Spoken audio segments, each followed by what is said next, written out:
Este programa contiene descripciones que pueden resultar perturbadoras para algunas personas. No es apto para menores de edad. La mente detrás del crimen está dirigido a una audiencia adulta. Se recomienda discreción. Un yogurt shop a medianoche. 4 adolescentes atadas, fusiladas y envueltas en llamas. Confesiones forzadas. Pruebas destruidas. Y un culpable emergido entre escombros de ADN más de 34 años después. Un viaje por la mente detrás del crimen. Bienvenidos. En 1991, en Austin, Texas, 4 adolescentes fueron encontradas asesinadas y sexualmente abusadas en una tienda de yogurt. El local fue incendiado y gran parte de la evidencia quedó destruida. Con los años, hubo confesiones, juicios anulados y un caso que se enfrió. Lo que no se apagó fue una muestra biológica que, ya en el siglo XXI, permitió extraer un perfil masculino en el cromosoma Y, que no coincidía con los sospechosos originales. Con avances recientes en genética y balística, la policía de Austin vinculó la evidencia a Robert Eugene Bashers, fallecido en 1999, reencaminando el caso tras 34 años de espera. Hoy nos acompañará Florencia Adorante desde Argentina, periodista y licenciada en criminalística, para ayudarnos a traducir la ciencia detrás de este caso. Pero antes vamos a comenzar con los hechos. Esto fue lo que sucedió.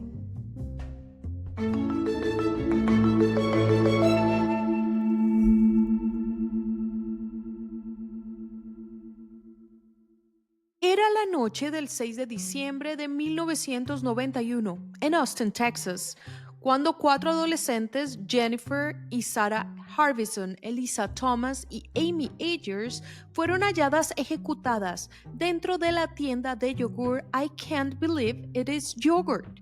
Poco después, el local fue incendiado, arrasando con gran parte de la evidencia que podría haber revelado qué ocurrió.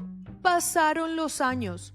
A finales de los 90, las autoridades arrestaron a 4 jóvenes que vivían cerca y tenían conexiones con el caso. Maurice Pierce, Robert Springerstern, Michael Scott y Forrest Welborn. Robert y Michael confesaron, implicando incluso a los otros 2. Pero esas confesiones terminaron siendo forzadas y cuando se aplicaron pruebas genéticas, el ADN no los vinculaba con la escena del crimen. Con el tiempo, sus condenas fueron anuladas. Cuando la ciencia dio un salto, los investigadores pudieron aplicar una técnica llamada YSTR sobre las muestras biológicas antiguas. Las siglas YSTR en español significan repeticiones cortas en la tandem del cromosoma Y. De ese análisis salió un perfil masculino del cromosoma Y, que excluía justamente a Pierce, Sprinter, Scott y Welborn. Años más tarde, al cruzar ese rastro genético con un dato balístico persistente, la investigación apuntó hacia Robert Eugene Bashers, un hombre ya fallecido, como el posible autor real de aquella tragedia.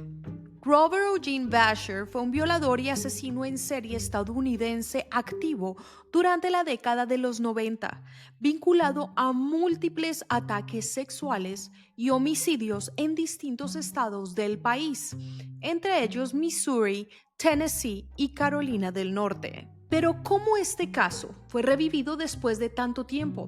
¿Y qué papel jugó la criminalística? Y para explicar un poco la diferencia, de manera simple. La criminalística habla sobre el cómo, mientras la criminología estudia el por qué. Y por eso hoy nos acompaña Florencia Adorante desde la Argentina. Ella es periodista y licenciada en criminalística. Ella nos va a ayudar a responder muchas de las preguntas, sobre todo a nivel forense. Bienvenida a La mente detrás del crimen. Muchas gracias por la invitación. Un verdadero placer tenerte aquí y Flor, comencemos desde tu experiencia como periodista especializada y licenciada en criminalística. ¿Qué elementos del inicio de esta investigación consideras más determinantes para resolver este caso? ¿Qué ves como aciertos y como dificultades? Bueno, por supuesto hay que hacer una diferenciación en las herramientas que teníamos hace más de 30 años con respecto a la resolución de un caso, principalmente la evidencia genética, que en este caso está dando pasos agigantados, ¿no? En lo que tiene que ver con una resolución de un caso que llevaba tanto tiempo congelado, tanto tiempo sin resolver. Sin embargo, también considero que hay una cuestión también muy importante que es el intento de tratar de alguna forma ocultar la evidencia que tiene que ver con haber incendiado el lugar. Eso complica muchísimo la situación y también el manejo de los bomberos, porque no solo el fuego interrumpe ciertas cuestiones que tienen que ver con el escenario criminal, sino que también el agua también puede llegar a perjudicar la toma de evidencias, ¿no? Realmente este caso yo siento que fue muy dañado por el mal manejo policial, en el sentido de que hubo gente que realmente no tenía nada que ver con este caso y que mediante una cuestión de, según trascendió, de torturas o un mal manejo policial, ¿no? Se terminó como de alguna forma desentramando o direccionando hacia un lugar que no era el correcto. Igualmente sí quiero destacar, ¿no?, que podamos utilizar una evidencia genética 30 años después, a pesar de que quizás no era el elemento más fuerte de la investigación en ese momento, habla de que en aquel momento sí se usó una buena recolección de muestra y también haber tomado esa información que hoy en día son letras y números, ¿no? Ya no es la evidencia genética en sí, para que posteriormente hoy en día podamos volver a retomar esta causa. Digamos, por un lado se hizo un buen manejo de una evidencia que todavía no era tan fáctica, pero posteriormente hubo algunas cosas que terminaron embarrando la situación. Verdaderamente interesante ese punto. Y hablando sobre el manejo de la escena del crimen, ¿cómo evalúas tú ese manejo y la importancia de haber mantenido ese material genético, de haberlo recuperado? Todo lo que tiene que ver con el manejo de la evidencia genética en una investigación criminal realmente es algo que nos da una prueba factible, que nos da una evidencia fáctica y que realmente tiene un gran peso en un juicio, y que, por ejemplo, en Argentina ocurrió un caso de una chica argentina que en realidad fue asesinada en Uruguay y que ahora, muchos años después, se pudo determinar a un culpable gracias a un banco de datos de huellas genéticas, ¿no? O sea, desde hace más de 30 años hablamos de ADN, pero el ADN, la investigación criminal, realmente está dando algunos avances en los últimos años. ¿Por qué? Porque en realidad lo que faltaba era una gran base de datos de huellas genéticas, que creo que fue también fundamental en la causa que estamos tratando hoy en día. Hay que diferenciar también los tipos de ADN que existe. Está el ADN nuclear, que nos da una eficacia superior al 99,999%.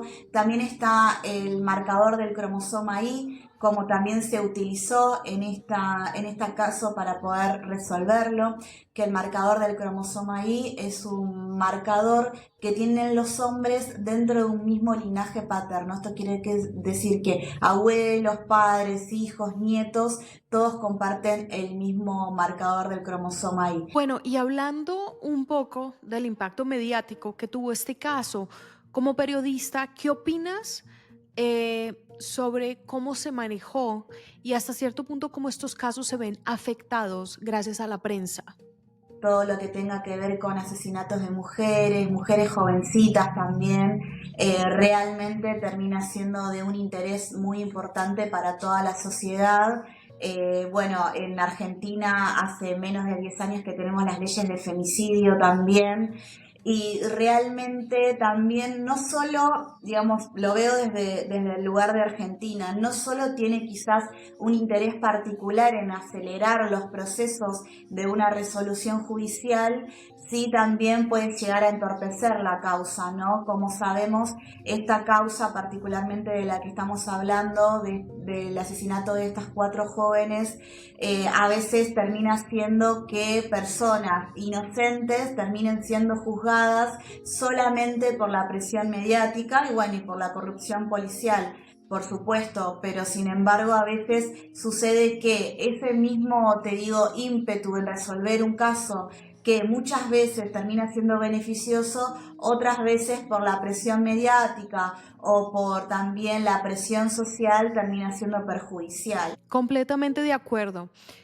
Y esta pregunta es muy importante porque tú que tienes tanto conocimiento sobre mecánica de armas y balística, ¿qué te llama la atención técnicamente a nivel de armas y de balística sobre este caso? Punto súper importante en esta causa que, digamos, también se pudo resolver años posteriormente, que es la comparación de la microscopía balística, ¿no? En el proceso de fabricación de cualquier arma, todas las herramientas que se utilizan, por ejemplo, para hacer el estriado, que es lo que permite que el proyectil gire dentro de lo que es el cañón del arma, y por eso vemos que el proyectil sale con un giro dentro del arma.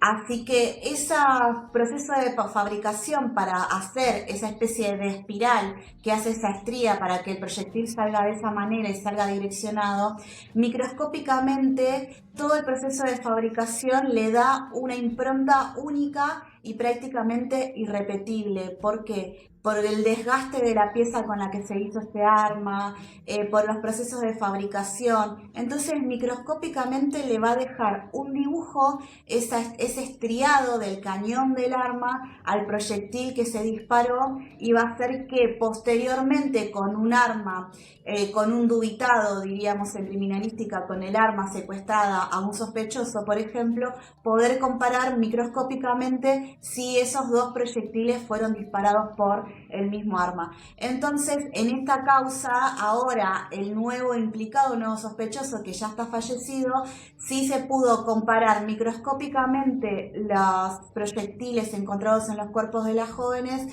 versus los proyectiles que fueron recolectados de otras causas que sí son adjudicadas al nuevo sospechoso. Bueno, y una de las cosas importantes es que a partir de los nuevos avances judiciales, ¿qué aprendizaje crees que deja este caso no solo en los Estados Unidos, sino en Latinoamérica también? Yo creo que realmente hay un avance muy importante en todas las sociedades del mundo en repudiar el asesinato de mujeres, ¿no?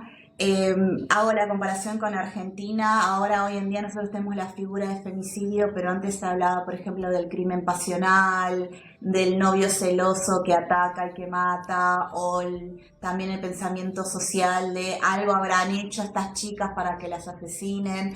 Realmente, o sea, hoy en día, paradas, 2025, lo pienso como algo aberrante, y quizás hace 30 años en la sociedad estaba instalado este pensamiento. Yo creo que hay un gran avance con respecto a esto, hay un gran avance desde las ciencias forenses, y también me parece que sí, desde los medios de comunicación tenemos que empezar también a empezar a medir con respecto a la información que se utiliza, a la sociedad también entender que los tiempos de la justicia quizás no son los mismos tiempos que a nosotros nos gustaría, ¿no?